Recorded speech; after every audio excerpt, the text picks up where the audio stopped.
All right, welcome back to Path of Purpose. Today I have a special guest, Joe Masi. Joe Masi is the CEO of Triptent, the founder and CEO of Believe Baby. And am I leaving anything else out? No, that's about it. Cool. Yeah. Awesome. Joe, thank you for coming on the podcast. Thanks, Jason. Thanks for having me. Yeah. My first question is what inspired you to start Believe Baby as someone who's already a CEO of another company? Yeah, I guess glutton for punishment. But yeah, it started right before COVID. My wife read an article about diaper need and how bad it was in the United States. And I was really surprised. Things like 2 out of 3 families couldn't afford diapers. Um, Postpartum depression is the number one cause of that is diaper need.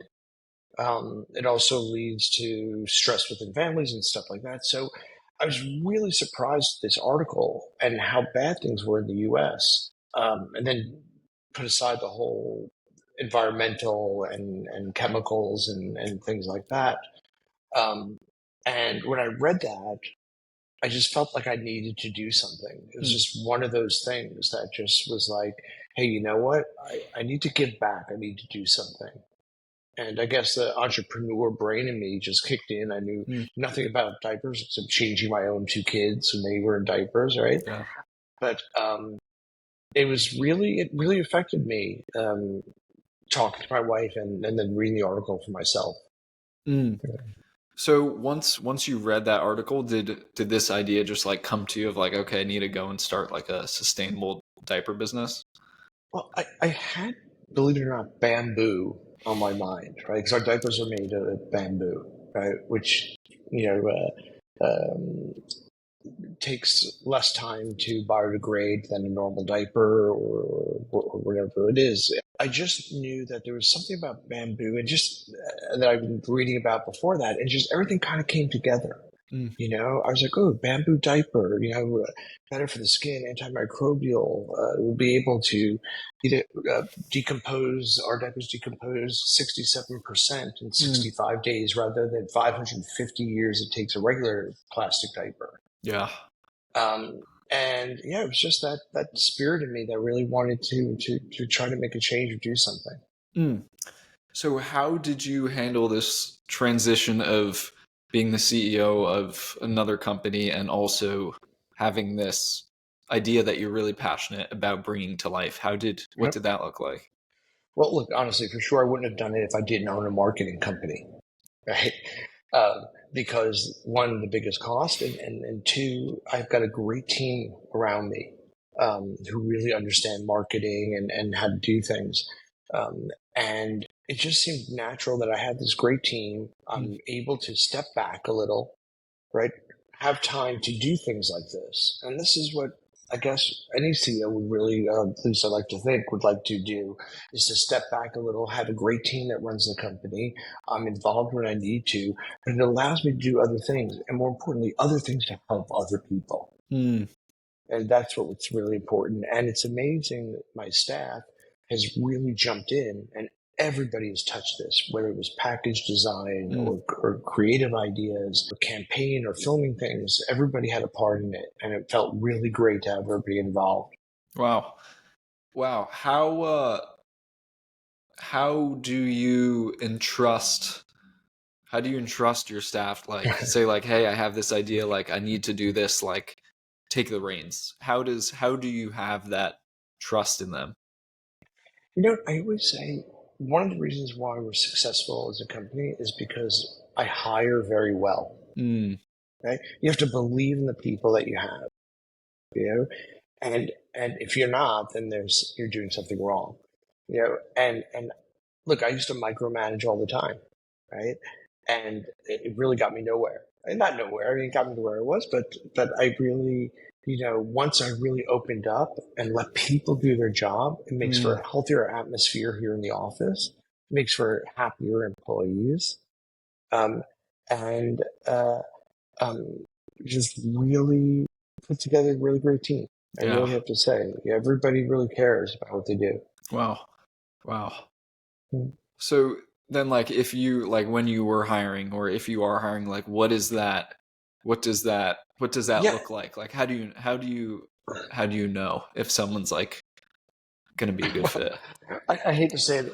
I would say to people, I'm like, look, if anything on this resume is bullshit or anything, you're not going to find out Yeah. within a week. Like, if you tell me you know Excel, you know you've done this, you've done that, and I'm going to be giving you these things to do, I could pick up right away whether you can or you can't. Right?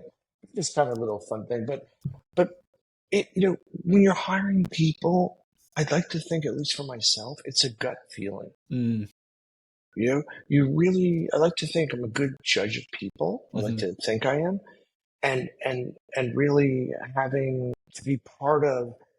My office staff knows me very well, and they know the office very well, and the community we have here. So if they are free interviewing people, they really can wind it down, to a couple of really good candidates that they know that I'm going to like, that have the same values that we do. Mm, Look, I always say, look, I'll never ask anybody to do something that I wouldn't do myself. yeah. Right? I have no problem taking the garbage out to the curb from the office. I have no problem going in there and replacing the toilet paper. you know, and I Yeah. think people see that, and that's the kind of people that we like. You know, Mm, and it goes with the whole community and the whole Billy Baby and Triptent. It's just this whole caring atmosphere. yeah. It sounds like a certain like level of humility too. Yes, for sure. Yeah. Hmm. Yeah. Do you like what sorts of experiences could you attribute this your ability to judge someone's character?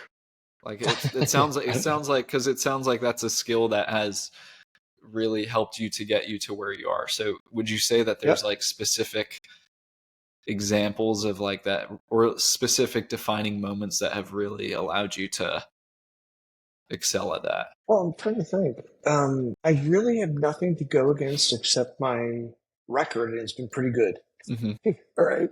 Uh, um, but when I say a sixth sense, it's just, um, yeah, it's, I think growing up, I've always been very astute, very in touch with what I'm thinking and feeling, Mm, you know, and and I treat people as I would like to be treated, in yeah. that old proverb, right? Which I think goes a long way, Mm, right? I really believe in that you really want to, treat the people around you as you would want to be treated, and I think it shows. I mean, yeah. we have people who are freelance who you know if we're not working with them and they have another project going on, or somebody calls them for work, they'll call here and be like, "Hey, do you guys need me before I accept this other job?" Yeah.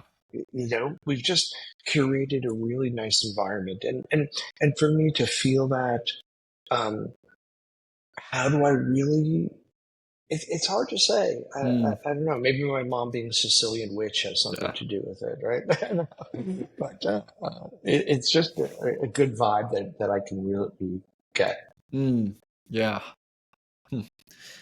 What sort of like obstacles, if any, have you like run into as you're switching from, or I guess not switching, but focusing on primarily a marketing company to a diaper company? I think, look, I was able to use everything that I've had that I know about marketing into the diaper business or the baby business.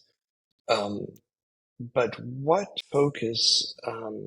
Sorry, Jason, could you just ask me that Yeah, question one yeah. more time? Yeah. And what have been the sort of biggest like growing points or biggest Uh, obstacles that you've encountered in making that move? um, I think because we went into a field where there's big players, right? You got Procter and Gamble, you have Kimberly Clark and Yeah. Huggies, you have all these big brands, and it's like, who are we to go in there, right? But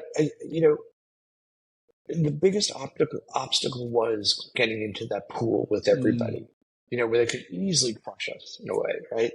But you have to believe in the product that you have. You have to believe that you're doing good. And look, we donate one diaper to a U.S. family in need for every diaper we sell. hmm. Okay? So we've been in business for 3 years, and we've donated close to 5 million diapers and Oh, wipes to families in the US. And that was very important, you know. So I kind of knew, as far as obstacles, how could somebody badmouth a company that gives away one for one? yeah, Right? You know, uh, we just wanted to show people, look, we're here to compete, but we're also here to do good, yeah, you know? And I think more than a bigger obstacle just for me was more of the obstacle as I was doing this to say to myself, like, why don't more companies do that? mm, Right? Why can't, you know, like Bombas does it with socks, and Tom's did it with shoes, and Warby Parker with glasses. Like, if you were able to get one company and really important products, be able to donate one for one, it's pretty amazing when you get into the manufacturing business. If you do it right, you know, these things don't cost as much as you may think, yeah, right? And I'm sitting here wondering, saying, okay, if I can donate one diaper for every diaper I sell, wow, why can't P&G, right? $1 billion company. And I know the answers to some of yeah, those questions. It's a political thing, and I think that the obstacle was being the little guy who came in, mm, and was trying to disrupt things. yeah. And we're doing very well. Mm. What like were some of those challenges of like trying to break into the market as the little guy? I think it's more of the amount of money these companies had behind them, Hmm. and their knowledge. I mean, Yeah, I knew nothing, you know? I knew nothing about diapers in the sense of, like, manufacturing them, and then I do know how to sell things, hmm, right? But that's all I really knew. mm, So kind of getting over everything else was a big learning curve.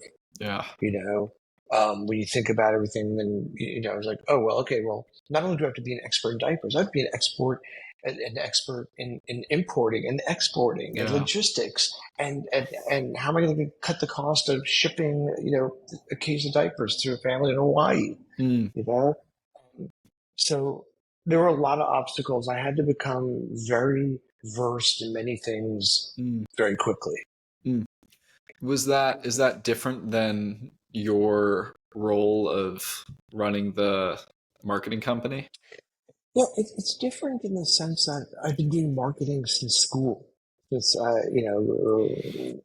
went to college. Hmm. It was more of something I grew up in, and I Yeah, learned over time, and I learned slowly. mm, This I really just threw myself into this fire pit. mm, And believe me, there are days I was like, "What am I doing here? yeah, What did I do this for?" But knowing what I'm doing, knowing what we give, hmm, it's worth it. It yeah. really made me feel good about it. Mm. Then this makes me think of another question then of so like if you think of like your sense of like purpose and in the workplace, do you feel that doing this work now with Believe Baby, do you feel like it's easier on those more difficult days to keep going when you know why you're doing it? Or Good question. Yeah, I do. I think, you know, I think back to wanting to make a difference, hmm, right? I think back to why I did this. yeah, You know, there are days where, whether it's in the marketing world, or dealing with Believe Baby, that, there's ups and downs, right? There hmm, are things that I maybe would have done different at one point or another. yeah, Um, but, knowing that I'm doing something good hmm, means a lot. yeah, It goes a long way. And yeah, there are those days where you're like, oh man, this is just crazy, and then I get this email from some mother who was one of the recipients of our free diapers, and mm, it can make my whole week. Nothing yeah, else matters, yeah, wow, you know? yeah, And I came from that world, I can relate to a lot of these people, mm, and I think that relatability to me is what's super important. Of being being a parent. But being a parent, but also, you know, you know, I grew up with modest means. Mm-hmm. It wasn't easy for my parents to put diapers on four Yeah. kids. You know, and I think back at that, and wishing people would have helped us, or whatever Mm, help we did get in the past was yeah. really how good it felt. And now I just want to kind of pay it forward in a way. So that does play a big part in my life and my thinking. Yeah. And it sounds like the cause is also something that's like close to home for you as well. The cause. I'm sorry. Yeah, and yeah, the cause. Yeah, I said it sounds like the Yeah, cause is also something that's close to home for you too. yeah, absolutely. Look, I was on the board of um, two private schools in New York City that helped underprivileged and children who didn't learn the right way, who couldn't learn the right way, who have to learn whether through music or art or Mm, creativity, which yeah. is something that I really liked. Um, and I've been doing that for a long time. So this just, I guess, it just grew Yeah. that need to do something where I said, okay, well, I could do more than just helping these kids in these two schools. Yeah. I want to kind of have a wider reach. And, Mm, yeah.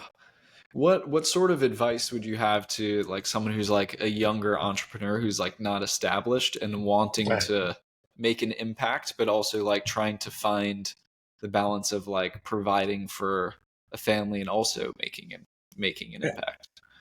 I think one of the best advice that I could give to people in that case is, it, I always like to have a feeling, like it or not, of butterflies in my stomach. Yeah. Right? I think that when you don't have that drive anymore, Hmm. when you're just working and going home, or you feel complacent in your position and where you are, and like, okay, well, I'm paying my bills and I'm doing this and Yeah. taking care of my family. That's all great. Hmm. But for me, I think everybody needs that little bit of nervousness, right? Yeah. That little bit of like, okay, right, I'm going to take this chance. I'm going to do this, Yeah. and if you don't take chances in life, the opportunities don't really come. Yeah. I think you create a lot of your own opportunities. Yeah. Yeah. And Mm, that's something that I'd like to tell people, is that you can do it.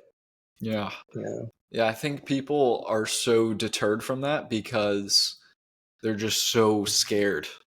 Yeah, And absolutely. like that the fear is almost like ladder to them of like taking that jump and doing that thing that they feel called to do. Yeah, absolutely. But from somebody who's been there and done that, that feeling is really scary. Hmm. But when you do it, it feels great. Yeah. You know, and even if you fail, you got to feel good that you tried it and you did it. Mm, You know, and I really think that if you really put your heart and your head into something, yeah. you can't fail. Yeah. With the right support and the right thinking, and not getting stuck. Those are the Mm, things. I never want to be stuck. yeah. And I think that a lot of people do get stuck. And the advice I'd give is challenge yourself, make yourself Mm, do something that's uncomfortable. yeah. Wow. Because I do think that feeling uncomfortable sometimes really lets you grow. Mm, yeah. So how does this come up in how you parent your children? I mean, look, they laugh at me all the time. Warren Buffett once said, a man with a man with a plan will be the genius without a plan any day. Hmm. I'm really into talking to them about, having a plan, waking up, knowing what you're going to do, Yeah. or kind of figure out what you want to do. And plans are made to change, right? Hmm. But it's good to have one. But, with raising my kids, they've been involved. It was during COVID. You have to remember that this company started. I thought of it before COVID. During COVID, I'm sitting at home watching the whole world lock down. Yeah. And I was like, business is going, and everyone was worried at that point, and, and, and I was worried too. But at the same time, I was like, okay, well, now I've got the time to start this diaper business. Why not? Yeah. Yep. And they were home, which I really loved, and saw me planning, my wife and I, planning the whole time. Okay, like talking to diaper laboratories, testing facilities. I mean, Yeah. crazy things. And and I'm really happy that they got to see that during that time. Mm. Looking at packages and stuff, and it really, showed them that we can do something. They would Mm. be laughing, like, "Oh, Dad, you can't do this," Mm. and we did, Yeah. and um, it went from an idea of my wife reading and my kids to now, coming in November, we're going to be in over 1,200 Target stores. Yeah. You Wow. know, really, it was really great to have them be part of that and watch that. Do you feel like they model that behavior from you and pursue things that they feel called to pursue and things that they're passionate about? Well, yes, I hope so. Yeah. Right? Look, I lost my dad when I was young, right? And and I think about it all the time, right? And would he be proud? Am I doing the right thing? I want to make him feel good about me, and and I like to think that my children are thinking that about me, Mm. even though I'm here, Yeah. thankfully, right? Yeah. You know, but showing them that hard work pays off, Yeah. or that makes you feel really good to do something, Mm. and and it makes me feel good having them watch me because I wasn't able to do that myself, Yeah. you know. Uh, so I really believe that they're picking up a lot of this, Yeah. the way Mm. that they're living. Yeah. What was it like? How old were you when you lost your dad? I was 17. Wow. What Yeah, what what was that like? 17, 18. Yeah. It was really sudden. Um, and yeah, it happened really quick and unexpected. Yeah. And, I like to think that, with every bad thing that happens to us in life, something good comes out of it, Yeah. and being out there and doing what I've been able to do and achieve, Yeah. uh, I feel would make him really proud. And Mm. that's what makes me feel great. Yeah. You lose that feeling of like a bit of sadness and everything. You turn it into a positive. Yeah. That yes, he's not here to see that, but man, he would be so thrilled right now. Yeah. Like You know, feeling like you honored him. Exactly, Yeah. exactly, and I think that's really important. Yeah. And that's played a part of my life growing up. It Mm. wasn't just a decision to open a diaper company or marketing company. It went down to everything I did. Yeah. It affects your thinking almost all the time. Mm. Just trying to, yeah, just to be sure you're doing the right thing. And again, if knowing that if they were around, how great it was. Yeah. Wow. How long would you say it took you to like come to that realization after losing your dad? A long time. Right? Yeah, you know, I think as you mature, Yeah. as you mature and, you're not questioning why or what Yeah. happened here, you got to get past all that and get to that point of like, Mm. you know, um, okay, this happened Yeah. and I'm going to do something to make a difference, Mm. and not just for me, but for him, Yeah. you know, uh, and it's played a big role for sure. Yeah. What do you feel like was the first time, or what would you say, what was it like to like not see it as, or here, let me say it this way. How was it to accept what happened, and then like what was like the first thing after that you did when you're like, this feels right. I feel like I'm honoring him. I think I think it has to be my work ethic. Yeah. I think that's really important that everybody needs to have is a Mm. really good work. Yeah. You know, I think that whether it was selling shoes as a teenager or working in a sneaker store or a Yeah. newspaper delivery boy or whatever it may be, or being a production assistant or a film set, I've always done it to the best that I can. Yeah. And I think that's something that when you get to that turning point where like, oh, I'm going to do this for, do my best and give it my all. Yeah. I think that's what really made me. It's all these little points, all these little wins. Yeah. There's somebody saying great job, or oh, you really did that really well, or Yeah. can you figure this out? Oh, you did it. Um, it's all the little wins that matter. Yeah. So and that's what leads to something greater. Mm. Yeah. Yeah. Like as you're saying this, I'm like I'm listening to you say this, but I'm also like reflecting on like my experience of Right. losing my dad as well. And like, yeah, it's yeah, that's really Thank you for Right. sharing that. And I Oh, you're feel welcome. like too, I feel like for me, I feel like the same thing in terms of like work ethic. I feel like that was always something like my dad really uh that he really harped on, and not even like what you're working on or like what the result is, but like how diligent were you with your quality of work? Like were you really like I remember like even like middle school or something, like I would sit down like at my desk, and like if I was doing my math homework and it was like messy and like I would like erase it, he'd be like, no, like reprint it and like do it right, and like being disciplined about doing something like the right way. And yeah, so I do, I feel like that is I feel like that's a big thing for me too, like as I'm continuing to like whatever do either the consulting business or the podcast, it's like how do you show up in that work? Yeah. Absolutely. I say to my kids all the time, look, there are parents that are like, you need to get A's, 100, 100, and Yeah. just pound it in, and my kids know how important school is Yeah. and life.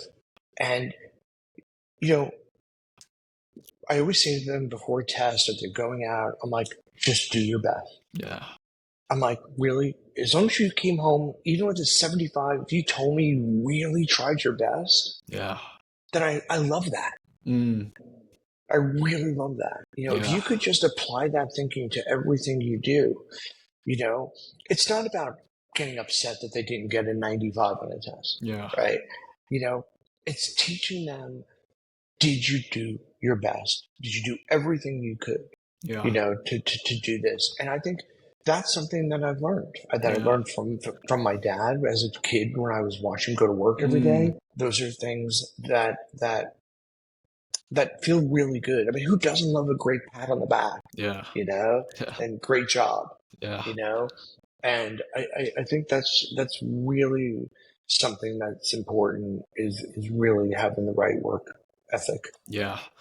Yeah, and then it makes me think of this question too of like when you're looking at it of like okay, like work ethic and like quality of work versus like just being focused on like the end result, like how do you feel like your work ethic or like focusing on like your ability to work hard and your quality of work has impacted you in building these businesses rather than being focused on like just the performance and like how well can I do in this like short term in terms of like result.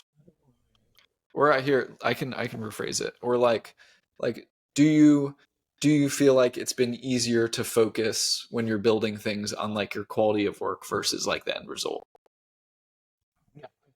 I enjoy the whole building of it, Yeah. right? I think that, again, if you think back to what I said, it's all those little wins, Hmm. right? So it's like, okay, well, I'm going to start this diaper company. I'm going to learn about this, and I'm going to learn about this. I've accomplished that. I've accomplished that. I've Yeah. accomplished that. You know, until you get to the point, like for me, a big win was like, wow, did I really just get into Target? Yeah. With this something, which was amazing to me. I wasn't thinking of that when I started, Yeah. and there's a big win. It's all those little wins that lead to Mm. those big ones. Yeah. But in your head, like when you're doing that, are you're more focused on like you're more focused on like the quality of work rather than like, oh, like I'm just trying to get into Target. Yeah. Mm. Eh, Look, like I've said earlier, it's good to have a plan, Yeah. but but it's you have to have the quality. Yeah. You have to have it, Mm, right? Whether it's a quality product or whatever it may be, but but it's the quality of time that you put into it, yeah. right? It's knowing that if this pays off, it pays off meaning it's not a financial Hmm. statement. It's more of an emotional one, right? If I could Yeah. really do this, if I could really help people, if I could Mm, really put my hands in the diapers in the hands of people that really need it and they're less stressed in yeah. life, you know, that feels great, Mm, you know? So yeah, I think that um it's it's it's it's not looking at the bigger picture, yeah. but looking at everything in steps, but Hmm. knowing there's a big picture at the end, knowing there's a light at the end of the tunnel. Yeah. Yeah. Yeah.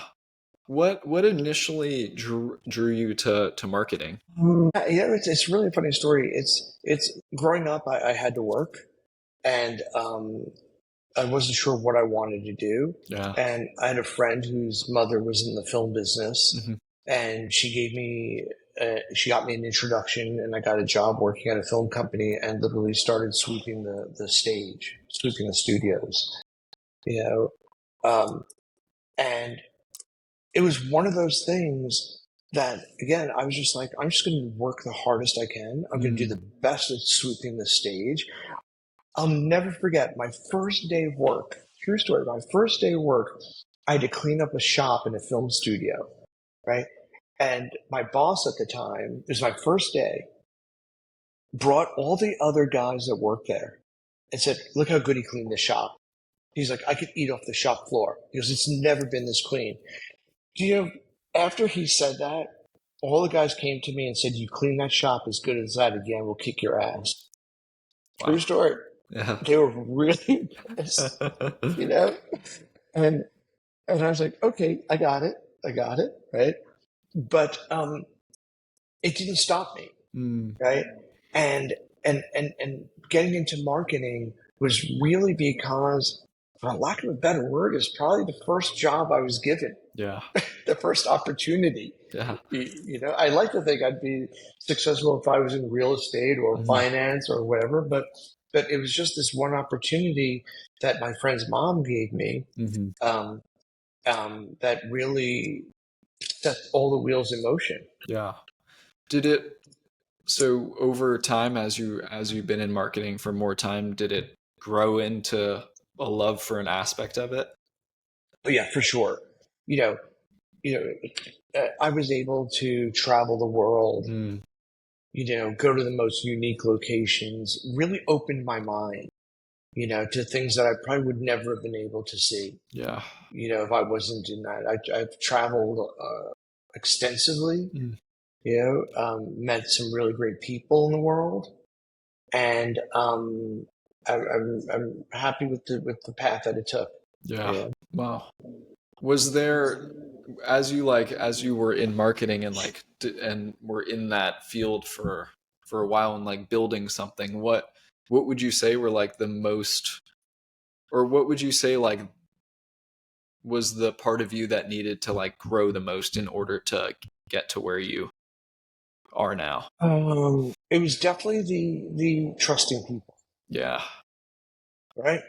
Being able to get to the point where I can trust everyone that works here. And by trust, I mean like I know I could go away, or I know I could give Yeah. a project to this person, or I know they're going to live up to the reputation that I want or we have. Yeah. Um, at first I was like, well, if you want to get it done right, you got to do it yourself. Yeah. But then you realize, what, that's not necessarily that true Hmm. in every circumstance. Yeah. And it's just finding the right people to put that trust into. So Mm, that's probably the hardest thing, yeah. was because I was doing everything on my own, and when then you just get blinders. You don't even listen to what people have to say anymore because Mm, then you just think you know best. yeah. You How know, would you say that there was like a moment in which you realized that you really needed to improve that skill? I think more from within myself, Hmm. right? That like, God, I can't keep doing this all the time like this, and I Yeah. can't micromanage. Yeah. It's taking up way Yeah. too much time in my life, and way too much time in my brain. Mm, You know, yeah. um, And I just knew, like, okay, look, I've got to really start to trust each department in what Hmm. they're doing. Yeah. And the more I was able to do that, the more that it became really, really pleasant, Yeah. Wow. you know? So How do you work on that? How can you grow to trust more people in their job? that's a great question. Yeah, I mean, again, for me, I'd have to say it's a sense, right? A sixth sense in Yeah. a way, but it's not. And I think you've got to try it and make sure that the time is right to try it, Yeah. because if it works, then you Mm. really see how it can open up so many more things, Wow. not just in your life, but in other people's lives, making them feel better. Oh, Yeah. they put this trust in me, and it makes them feel good. Um, it's a leap of faith. Mm. Yeah. So would you say then the way, like, if you're going to teach someone that skill, like if you're teaching someone to like fish, would you say like to test it at lower stakes? Is that would you say is For like sure. That's a great way of saying it. Yeah, yeah. exactly. Take baby steps. Mm. Look, it's like being a parent, right? I have to trust my kids Yeah. that they're safe, that they're doing well, Mm. that they're good people, right? And I have no choice but to trust them, Yeah. right? And I think that if I was to tell somebody to try to teach that, it's just more of, you know, what can you let go of that wouldn't affect you so hard, Yeah. right? You know, if you worked as a car salesman Mm. and you don't want somebody that you think right now that you can get the best sales and no one else is going to be able to do it. But also maybe I'm taking reservations to having people come in and have their cars fixed, right? Hmm. Give up a portion of that. Give up the Yeah. thing like, okay, well, people getting their car fixed, I could let go of that a little bit, Yeah. right? So give that to somebody. Mm. Let somebody make one or two appointments, and Mm. then you start to build on that, right? Yeah. And then you get to the point where you could really just walk away from things and know that things are being covered well, or the way Mm. that you would like it, Yeah. or maybe the way that you won't like it, but maybe you're not always right. Mm. Yeah. How how has cultivating this skill impacted your relationships outside of work? Oh, I think it impacts in a great way. Like I said, it helps me with, look, I have a 16-year-old son at home who, living in New York City and on the subway and heading all over Yeah. uptown, downtown, Brooklyn, wherever he may be, uh, I think between, you know, having kids and, being married and outside of work, Yeah. everything is trust in life, Mm. right? You have to trust the politicians you hire. You have to trust, the people you're going out with, or trust a restaurant Mm. that's going to have a good meal, Yeah. When you really think about it, there's a lot and it's hard to give up, Mm. you know? Yeah. Um, and, and, and my relationships outside, it's really helped, Mm. and being able just to trust people to whether to trust to love or to be with Yeah. or trust that even something's going to get done, Yeah. And I find, look, it's like if you go, again, I'll bring up the car dealership. If I was to go and bring my car in to get fixed, I trust that they're going to fix it, Hmm. right? If I didn't trust they're going to fix it, what's my alternative? To get angry and be pissed and not trust them and think that they're going to rip me off? It's a horrible way to live. Yeah. Yeah. Yeah, but unfortunately, we live that way. Yeah. So do you have you found that have you found that it has allowed you to live a more peaceful life? Whew. That's a tough question, right? How peaceful is the world? Right? No, no. Yeah, I mean, peaceful enough that going back to that I can really trust and rely on people. Yeah. You know, yeah, it works. Yeah, sorry, Jason. I was just trying to think of it. Can you ask that one more time? Yeah. Yeah. Do you have you found that by being able to and trust people more that it's made your life more peaceful. Yes, right. Yes. Yeah, because I'm not trying to juggle too many things. Look, it's Yeah. still always on my mind, right? Yeah. There's still things I'm going to think about. Like if I tell somebody to do something or ask somebody to do something, Hmm. right? And that's a big difference, right? You hear me? Like I don't tell people to do things. I ask them to do Yeah. things, right? So if I ask somebody to do something, That's really interesting too. right? When you Yeah. think about that, when I ask somebody to do something, I trust they're going to do it right, and I trust they're going to do it the way that I'd like them to do it. Yeah. So yeah, it's important. Why do you ask people to do something rather than tell them what to do?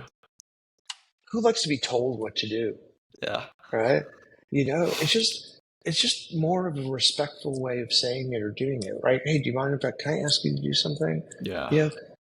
I don't go to people and be like, hey, I'm going to tell you what to do here. I'm going to tell you to do something. I need you to do it. I mean, there's such a different derogatory feeling in saying, hey, I'm going to tell you to do something rather than, hey, can I ask you to do something? And I think it's a more pleasant way of getting things done. Have you always led in that way? Yes, I'd have to say. I look. Are there times where I can lose my cool in certain situations? Of course, for sure. And I mean, who hasn't? I'm not all good and teachers. Yeah. But again, with maturity, as I've grown up and run businesses and things like that, that old saying, you get more from honey than you do from vinegar, it's about respect. Everything comes down to respect, I feel, in people. Wow. Yeah. Yeah. Well, that's all the questions I have for you. Do you have any questions for me? I hope I pass the interview. Did you feel like this was an interview? No, not at all. I'm just teasing. It was an old Beatles reference. Oh, but, yeah. John Lennon. Exactly. Yeah. No, I think I think you're doing great stuff. I love watching your podcast and seeing everything. I'm honored that you asked me to be on this. I've seen the people that you've had on there, including your sister. Okay. And I just think that, I just really thank you. I think what you're doing is really good and putting a good word and a good vibe out there. Thank you, Joe. Thank you for coming on the pod. I really appreciated having you as a guest, and thank you for sharing all your experiences. Thank you, Jason. It was my honor. And and keep those butterflies in your stomach. All right. Brother.